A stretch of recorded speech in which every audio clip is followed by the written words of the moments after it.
అప్పుడు దాని తర్వాత విలీనం చేస్తారు. అయితే వాళ్ళది తెలుగుదేశం వాళ్ళకి సంబంధించి ఏంటంటే జర్నలిస్టిక్ ఐడియాలజీ ఉన్నటువంటి వాళ్ళు కొంతమంది ఉన్నారు, అర్థమయ్యేలాగా వివరంగా చెప్పగలిగే వాళ్ళు కొంతమంది ఉన్నారు.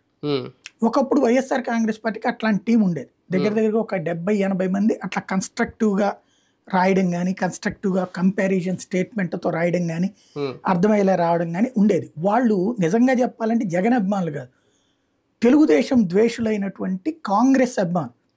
కాంగ్రెస్ ప్లేస్లో జగన్ని వాళ్ళు ఊహించుతా అలా కన్స్ట్రక్టివ్గా రాసుకొచ్చేవాళ్ళు.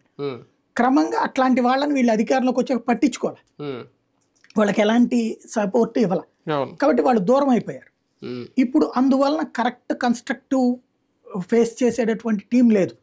మొన్నటిదాకా శాలరీస్తో పనిచేసినటువంటి వాళ్ళు చెప్పినటువంటి రూట్లో వెళ్ళింది ఉంది తప్పించి అటాకింగ్ మోడ్లో లేరు వాళ్ళు. ఇంకో డిఫెన్స్ మోడ్లో ఉన్నారు వాళ్ళు. డిఫెన్స్ ఇప్పుడు తెలుగుదేశం కూడా తొలినాళ్లలో ఇబ్బంది పడింది. ఒక 2 సంవత్సరాలు అట్లా పోయిన తర్వాత లోకేష్ దాన్ని సీరియస్గా తీసుకున్నాక, ఒకసారి మీరు గుర్తుకు తెచ్చుకుంటే లోకేష్ డిజిటల్ మీడియా ఇన్ఛార్జ్ అయ్యారు.